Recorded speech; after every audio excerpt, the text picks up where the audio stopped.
नमस्कार दोस्तों, कैसे हैं आप लोग। मेरी चैनल में आप सभी का स्वागत है। मेरी channel Rangeen Raahen, a road to success, a road to stardom. दोस्तों, आप लोगों का प्यार बहुत ही मुझे नए नए वीडियोस बनाने के लिए प्रोत्साहित करता है। और आप लोगों ने जो भी डीएम्स लिखे हैं, जो भी सवाल पूछे हैं, जो पूछते हो, जो जानना चाहते हो, उसके बारे में जो लिखते हो, उससे मुझे बहुत अच्छा लगता है। और मैं आपको कहूँगा कि अगर आपको वीडियोस अच्छे लगते हैं तो अपने दोस्तों में भी बांटिए, शेयर कीजिए। और अगर आप नए हो तो नीचे जो लोगो आता है उसमें मेरी चैनल को सब्सक्राइब कीजिए और बाजू का लाल बटन दबा दीजिए। दोस्तों, आज का वीडियो बहुत ही ख़ास होने वाला, बहुत ही यानी आप लोगों के इंटरेस्ट जैसा।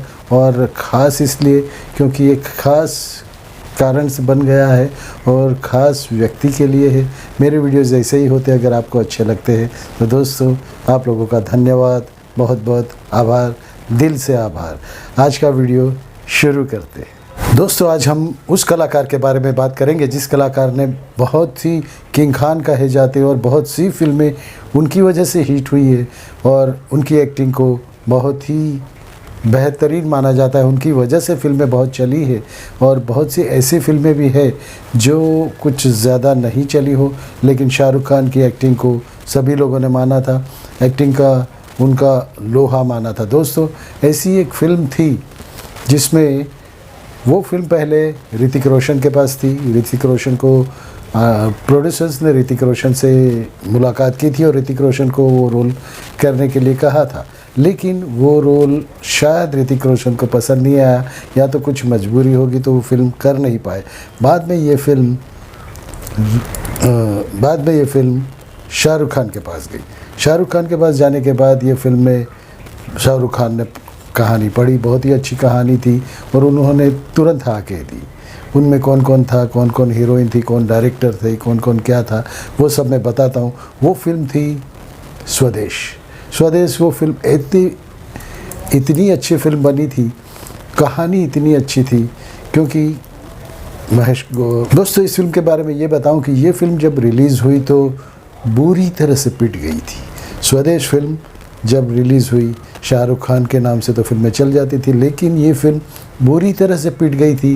ये फिल्म बनी थी कुछ 20 करोड़ में, लेकिन बड़ी मुश्किल से वो 16 करोड़ ही कमा पाई थी। फिल्म की कहानी अच्छी थी, बहुत अच्छी थी, देश से जुड़ी हुई थी, अपने देश की मिट्टी से जुड़ी हुई कहानी थी, लेकिन ये फिल्म कुछ कर नहीं पाई। और उस फिल्म में जो हीरोइन थी, ये फिल्म रिलीज़ होते ही उसने फिल्मी दुनिया ही छोड़ दी, मतलब एक्टिंग ही छोड़ दी और फिल्मी दुनिया को छोड़ के चली गई। हालांकि ऐसा होता है, इतने बड़े स्टार के साथ जब रिलीज़ होती है फिल्म तो सुपरहिट होती है, या तो सुपरहिट हो या ना हो, लेकिन दूसरे कलाकारों को तो बहुत फ़ायदा होता है, हीरोइन को बहुत अच्छा फ़ायदा होता है। उसकी वजह से उसे फिल्में बहुत मिली थी, बहुत बड़े प्रोड्यूसर्स लोगों की फिल्में मिली थी, लेकिन ये फिल्म पिट जाने की वजह से उसने ये फिल्म इंडस्ट्री ही छोड़ दी। वो हीरोइन कौन थी वो भी बाद में बताता हूँ। दोस्तों, रहिए मेरे साथ, आपका दोस्त, आपका होस्ट विपिन कुमार। दोस्तों, शाहरुख खान की बात करें तो उन्होंने जो फिल्में की है अब तक, सभी फिल्में हिट रही है, बहुत अच्छी चली है। और ये फिल्म आई थी कुछ 2004 में आई थी। ये फिल्म लोगों को बहुत अच्छी लगी थी, लेकिन वो अपनी लागत भी वसूल नहीं कर पाई थी। ये फिल्म स्वदेश की बात कर रहा हूँ। और उस फिल्म के डायरेक्टर थे आशुतोष गोवारिकर, जिन्होंने बाद में दंगल बनाई थी। वो ज़मीन से जुड़ी फिल्में या तो अपने देश का कुछ उसमें हो, वैसे ही फिल्में बनाते। दंगल भी देख लीजिए, बहुत ही अलग हट के फिल्म थी, लेकिन ये स्वदेश भी बहुत अलग हट के फिल्म थी। शायद पब्लिक को जो गाने वाने धूम धड़ाका वाले जो फाइट की चाहिए, वो शायद इसमें कुछ नहीं था, लेकिन कहानी बहुत प्यारी थी। तो दोस्तों, उसके बारे में बताता हूँ, सुनिए। दोस्तों, इस फिल्म में नासा साइंटिस्ट, यानी जो चंद्र और ये जो भौगोलिक यानी जो भी साइंटिस्ट लोगों का काम होता है, वो कैरेक्टर उन्होंने किया था। मोहन भार्गव का कैरेक्टर उन्होंने किया था, जो साइंटिस्ट होता है। लेकिन साइंटिस्ट यानी तो दुनिया से बहुत आगे है और वो जब अपने गांव आता है, अपने स्वदेश आता है, तो उसकी ज़िंदगी में क्या चहल पहल शुरू हो जाती है, कैसे ज़िंदगी बिताती है, कैसे वो एडजस्ट करता है। और अपना देश तो अपना ही देश होता है, स्वदेश तो स्वदेश ही होता है। इस तरह की कुछ कहानी थी। गोवारिकर ने जो बहुत अच्छा डायरेक्शन भी किया था, बहुत अच्छे गाने भी थे, बहुत अच्छे बैकग्राउंड था, बहुत अच्छे शॉट्स लिए गए थे। इस फिल्म के लिए जो भी सिनेमाटोग्राफर थे, महेश, उनको भी बहुत अच्छा, उनको भी अवार्ड मिला था। गाने को भी बहुत अच्छे अवार्ड मिले थे। उनके सह कलाकारों को बहुत अच्छे अवार्ड मिले थे। लेकिन फिल्म की बदकिस्मती की वो ज़्यादा चल नहीं पाई, सिर्फ 16 करोड़ ही कलेक्शन कर पाई। 20 करोड़ में फिल्म बनी थी। दोस्तों, बहुत बार ऐसा होता है कि हम लोग सोचते हैं कि शाहरुख खान है तो उनकी फ़िल्म तो हिट रही होगी, लेकिन कभी कभी उनकी भी फिल्में ऐसे फ्लॉप हो जाती, क्योंकि पब्लिक को क्या चाहिए, पब्लिक का इंटरेस्ट क्या, आखिर दर्शक ही तो सब कुछ होते हैं। दोस्तों, इस कहानी के बारे में तो ये अच्छा है कि कहानी बहुत अच्छी थी। ऋतिक रोशन को भी जब ये कहानी सुनाई थी तो उसे अच्छा लगा था, लेकिन स्क्रिप्ट कुछ दिन अपने पास रखने के बाद उन्होंने कहा कि ये कहानी मुझे पसंद नहीं है, या तो फिर मुझे और भी काम है, ये फिल्म मैं नहीं करूँगा। और ये फिल्म यानी एक रिस्क लगती थी, क्योंकि एक गांव का आदमी साइंटिस्ट बनता है, बहुत इतनी बड़ी पोस्ट पे पहुंच जाता है, और उसके बाद वो जब अपने गांव आता है तो किस तरीके से वो लोगों से मिलता है, किस तरीके से वातावरण, किस तरीके से एटमॉस्फेयर में रह पाता है, इस कहानी थी, ऐसी कहानी थी।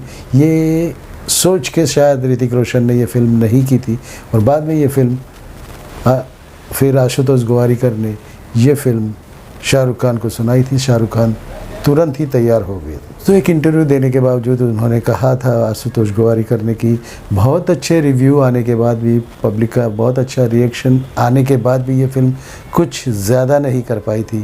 वो सिर्फ 16 करोड़ ही कमा पाई थी, जो कि 20 करोड़ में लागत में बनी थी। ये फिल्म इतनी अच्छी क्लासिकल फिल्म बनी थी क्योंकि उसके जो महेश अणे जो सिनेमा फोटोग्राफर थे, उन्हें भी अवार्ड मिला था।